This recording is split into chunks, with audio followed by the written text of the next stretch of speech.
Today's book is The Architect of Song by A.G. Howard. I'm not a huge fan of A.G. Howard. I really enjoyed her first book in her Splinter trilogy, but from there I just feel like it has gone downhill. Her writing is overblown, over descriptive. Her characters I feel like are kind of ridiculous. I don't always understand why she does what she does. And so yeah, Architect of Song, it was just plain boring. The biggest difference between this book and her other books is that it wasn't based off of any kind of children's story or fairy tale, whereas Splintered was based off of Alice in Wonderland, and then Rosebud was based off of Phantom of the Opera. Architect of Song, as far as I can tell, just sprung from Howard's imagination. As far as the storyline goes, it revolves around this young woman named Juliet who is deaf, which I gotta say, I love that aspect. That's not something that I come across in a lot of books, but Juliet has just lost her mother. Her father has already died, and the only thing she has left of her parents is their family home. However, this mysterious architect wants this house, and she's like, I'm not going to give it to you because this is all I have left. And her uncle reveals that they're out of money, so that's kind of what she's got to do. However, when she was at the funeral for her mother, she stumbles across this guy like losing it at a gravesite. After he walks away, she goes up to this grave because that's what every normal person does, right? And she discovers a flower. And then when she goes home and the first time she touches this flower with her fingertips, with her bare skin, she realizes there's a ghost attached to it. The ghost's name is Hawk. And there's this huge mystery about who he is and what happened to him. And over the course of the novel, they fall in love. She eventually realizes that somehow he is related to the architect, Thornton. And then, spoiler alert, they find out that he is Thornton's twin brother, but actually, because it's all via this journal. And so they think that Hawk is the author of the journal, but it comes to pass that Thornton was actually the author of this journal, and that he had been raised by gypsies, and his father, or their father, had been the Gypsy King. He had been very abusive towards Thornton, so Thornton had kind of been like this feral child. However, he and Juliet, way back in the day, had an encounter because her father had been looking, I guess, to buy a mine, and she had fallen into a mine shaft, and then Thornton had rescued her because he was living in the mine shaft.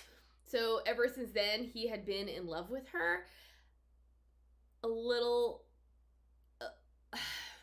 I have a hard time buying it all. It just gets bigger and bigger and bigger. But so then Thornton and Hawk end up finding each other because they'd been separated at birth because their mother had an affair. I guess the dad didn't know she had twins, and so she's like, well, I gotta get rid of one of them for some reason or another. At some point, the brothers find each other, and then they want to pull this scam on the guy who owned the mine because he was scamming other people at his gambling house, and then he ends up killing Hawk. Of course, Hawk and Juliet, via this diary and all the other information that they managed to gather, think that Thornton killed Hawk, and that's why Hawk is still around, because he has unfinished business. And have I mentioned that, you know, how she can see him by touching the petals? So what she does, and this I don't really understand, she has a silver locket. And if she can put the petal in the locket and have the locket touching her skin, then she doesn't have to hold the petal. The silver acts as a conductor so that as long as it's still touching her skin, she still has access to Hawk. So they've gone through quite a few petals, and so by the end of the book, they only have a handful left. And then, yes, it comes to pass that Hawk was actually not a great dude in real life, and that Thornton was the good one, and then the mystery is solved. We know who's who. We know that Thornton didn't actually kill Hawk. There's this big fight scene in which the bad guy who owned the mine tries to kill Juliet, and then Thornton rescues her, and then he goes after the bad guy, and he almost dies. And then Hawk comes and uses his magical healing powers to heal Thornton. That causes the last petal to wilt, and there we go. There is a moment where we have a love triangle, and can I say, A.G. Howard loves her love triangles, and I hate them. For me, there's always a clear winner. You know, that's why we have Team Edward or Team Jacob. That's why we have Team Peta and Team Gale. Nobody likes a love triangle. We all feel like there is one person who is better than the other, and I kind of wish that Howard would quit it. Enough is enough. Like, she did it in Splintered. She does not need to repeat it in her other books. What I thought was most ridiculous was that Hawk is a ghost. There is no way, especially because these petals are going to wither eventually. There's no way that Juliet can continue this relationship with him, especially because now she is developing feelings towards Thornton, who he actually has another name. I just can't remember what it is. I think that's kind of gross, in which she's in love with both twins and then one is a ghost. In the beginning, I was cool with Hawk. I was like, all right, maybe somehow we're gonna figure out a way to bring him back to life, because obviously there's magic involved. And it's gypsy magic. There's an ant involved, and that just convolutes things that much more. There's this possibility that somehow they could have something, and then we realize it's never gonna happen, but she still can't choose. And can I say, there's nothing worse than an indecisive protagonist. Love triangle aside, let's look at Hawk. At the beginning, I liked him. You know, I thought, okay, he's mysterious, like we have a mystery to solve between or behind who he is, what happened to him, why he's here. In with that, as I mentioned, she is deaf. And this book takes place, I think, in the early 1900s. And so that is not a characteristic that men look for in a woman. That, I guess, devalues her. And so it is something that her family has kept secret from the world. I think she had the mumps or something when she was young, and that is what caused her to go deaf. Anyways, they kept the secret, and she's been able to essentially get by reading lips, by having her uncle or someone like kind of intervene for her. But then we get Hawk, and she can actually hear him. So I thought that was really great, because it would have been very difficult to write this book with that sort of language barrier between these two main characters for the entirety. I did think it was a little strange that she never even tried to learn sign language, but again, that could have just been a sign of the times.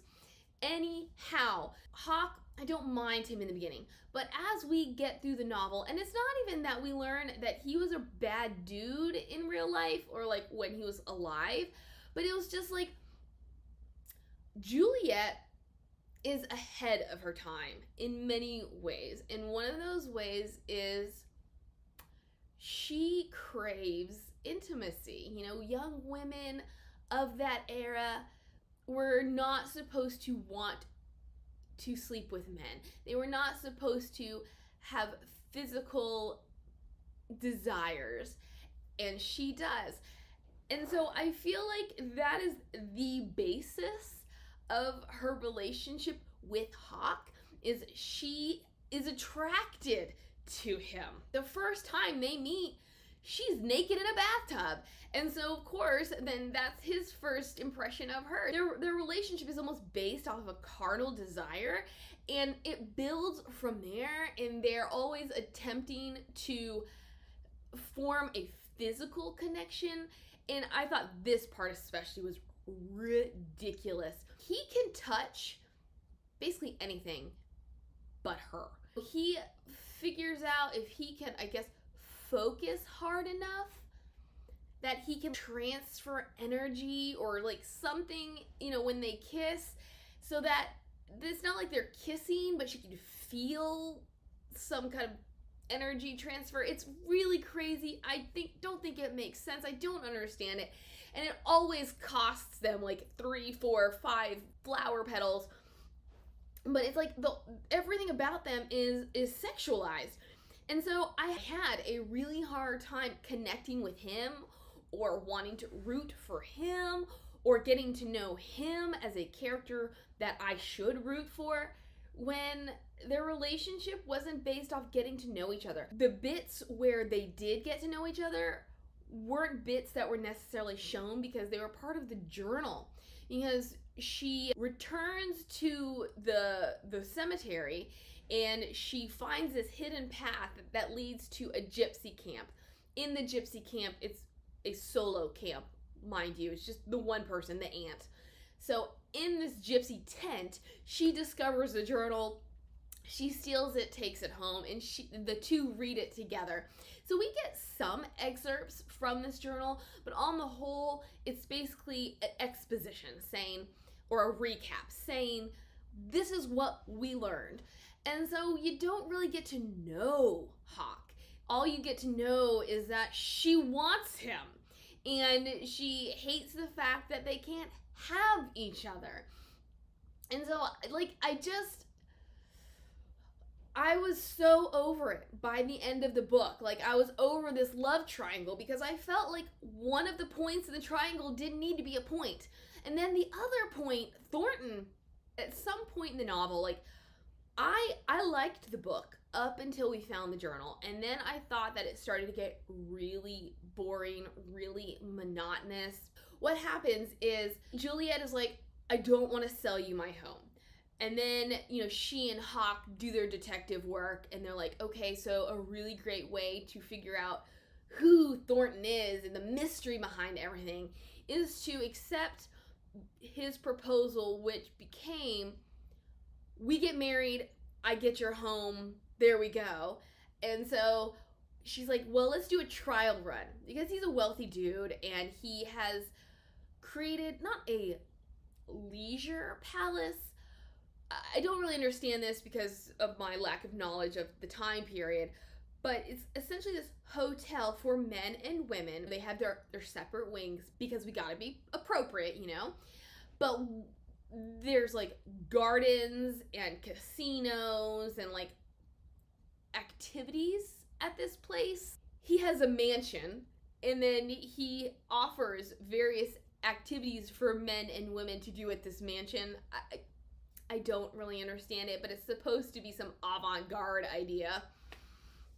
And so she's like, all right, I'm gonna come to your leisure palace for a month or something. If it doesn't work out, then you can still have the house, but we don't have to get married, or maybe they're still gonna get married. I don't know, I don't care, I lost interest. While they're there, she discovers a secret staircase behind a picture in her room that leads to the attic.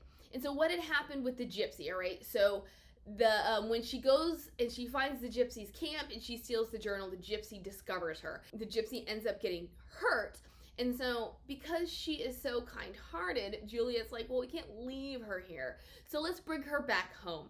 The gypsy runs away, and now we have rediscovered her in the attic of the leisure palace because she is the boys' or the men's aunt. This part was a little confusing for me at first because when I get bored, I skip ahead trying to find the interesting parts.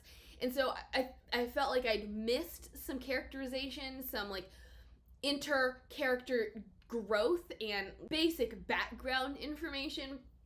In any case, she gets up into the attic and she discovers that the aunt has been living there. The aunt has, I don't know, a spell book or just a spell on a piece of paper in any case, and then attached to it is like the embryonic sac of a baby, and it's not actually Hawk's, it's Thornton's, but because Thornton is Hawk, it's actually Hawk's.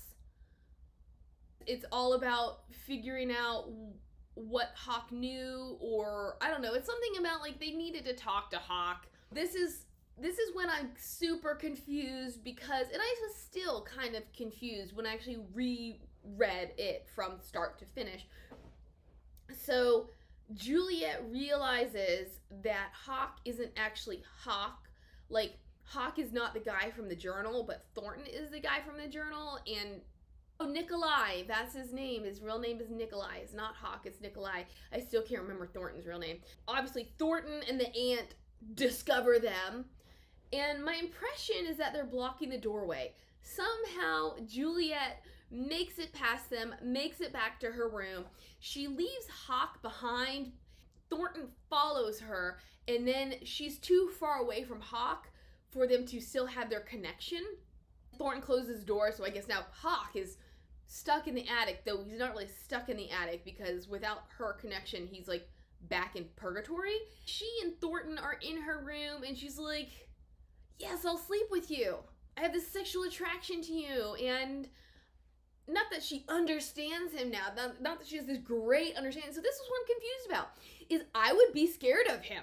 I would be so scared because what I thought I knew is not what actually is. And then this dude finds me snooping where I shouldn't be snooping, and he's like in the doorway, and then he chases me back to my room. I would be freaking out. But instead, she's like, I want you, I need you, oh baby, oh baby. And then they proceed. They don't actually sleep together, but they're partially undressed and they're on their way. And then I think her maid interrupts or something. Like, it makes absolutely no sense. Like, her reaction to it makes no sense. Maybe I missed things because I wasn't reading as carefully as I should have because I was so bored. But I was just like, why aren't you more scared? And this is something that I feel happens a lot in Howard's books. I don't feel like her characters follow basic human instinct. I just don't understand her characterizations. We learn that I don't really know who the architect of song is because the identity, so the deal was the brothers, nobody knew they were twins. And so what they were doing was they were each pretending to be one of them. I think they were each pretending to be Hawk. And then the night that Hawk died, Thornton was pretending to be Hawk. But then the bad guy, I think the bad guy knew they were twins. Or maybe he didn't know they were twins. And so what they were really doing was they were trying to put him out of business. They were trying to get some dirt on him. Hawk had all the information and the bad guy chased him. So anyway, so we have all of this like weird confusion, but Thornton is not the architect, even though he's pretending to be the architect because he had been pretending to be Hawk when Hawk died. So he's like, well, nobody even knows who I am, so I'm just going to assume his identity. But he knows nothing about architecture. He's not some architectural genius. He can't carry a tune in a bucket. So I guess the architect of song is actually Hawk. We do get some instances where Hawk sings, but I don't really understand where the whole song thing comes in, except when Juliet first discovers him, he's singing.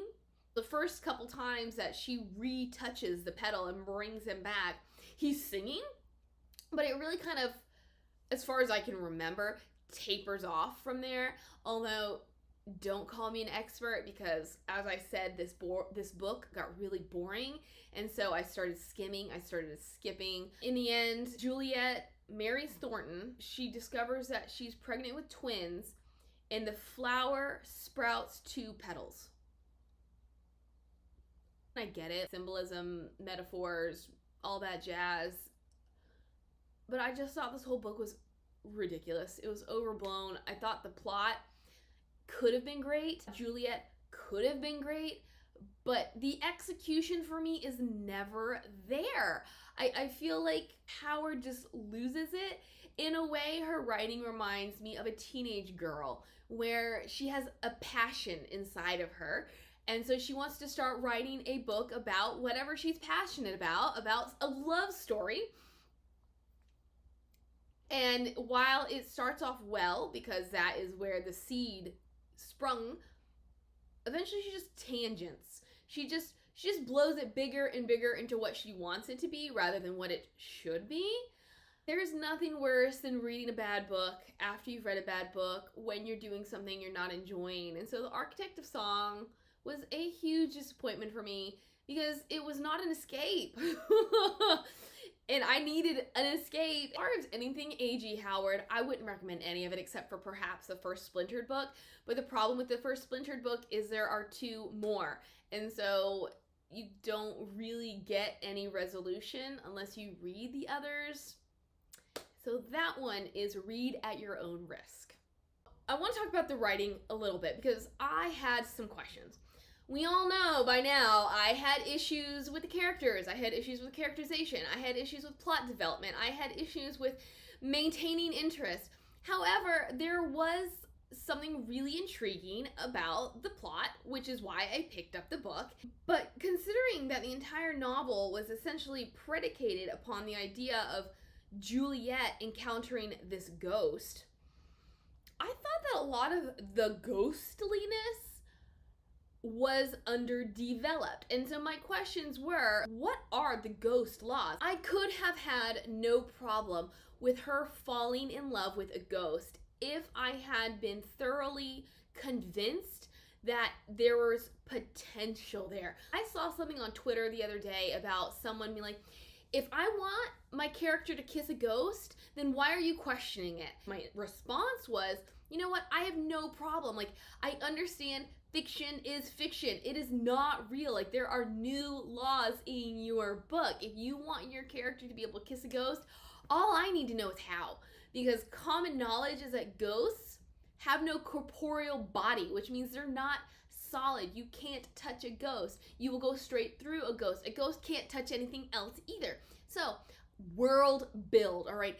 Give me a reason to believe that this ghost, I mean, hello, the movie Ghost, he inhabits somebody else, which enables them to have their famous, the ceramic and the pot throwing and all that stuff. That's what I needed from this book, was explain to me, what are the ghost laws? Why can he touch her comforter, but he can't touch her? There was this part in the novel where Hawk gets angry at Juliet because he learns that she, okay, so I think this is really stupid, really silly. Essentially, whenever Juliet does not want him, because he can read her thoughts, but whenever she doesn't want him around because she wants to do something he can't witness, she takes off the locket. She does whatever so that they have no contact. But then he learns of her feelings for his brother, for whatever. He gets mad at her because they have a future together, right? So he splashes water. And what this reveals is that water gives him a corporeal form.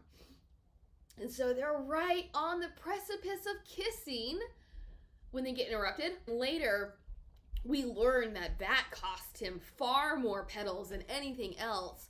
But it's never actually determined that this interaction with water is what cost him all those petals. At that point in the novel, this later point in the novel where they're discussing, oh, don't get wet because you might lose us petals. I was like, but we don't know if that actually will lose them petals. And so my whole question was, first, is that really why he lost so many petals? And second, why does water have that kind of effect on him? Howard, she really does an excellent job with the historical context, with kind of her background research. But when it comes to the supernatural aspects, she drops the ball. She doesn't explain how anything works, except by saying it's basically gypsy magic. And that's not always gonna cut it. It's a softball, you know? It's like we're just gonna toss that in there. And without any explanation. My other question was something that I've already touched on, and it's like, why can't he touch everything? Why can't he make an indentation in her comforter, but he can't touch her? Why can he not go through walls, but he can go through other things? I don't understand the world. Or even when she first meets him and she's trying to explain to him that she's not evil, he's like taking off his clothes, and essentially everything he takes off, he loses permanently. Why?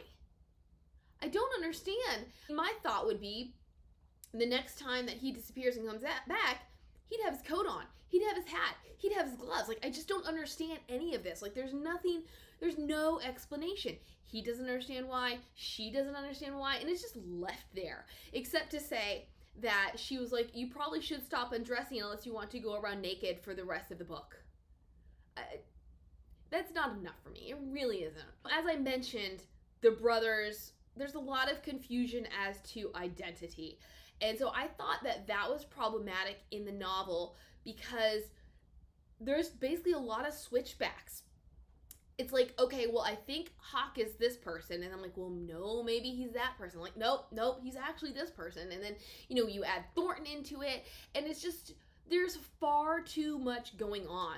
It's like Howard is trying to keep things suspenseful and mysterious, but she's going too far. Again, everything she does is just a step too far. So I could accept a couple of misdirections. Like, I thought Hawk was this person, and then I realized, well, maybe he's not, and then we just return to the original. But then in this book, we just keep going. We just keep going back, getting new details that cast suspicion. I applaud her efforts.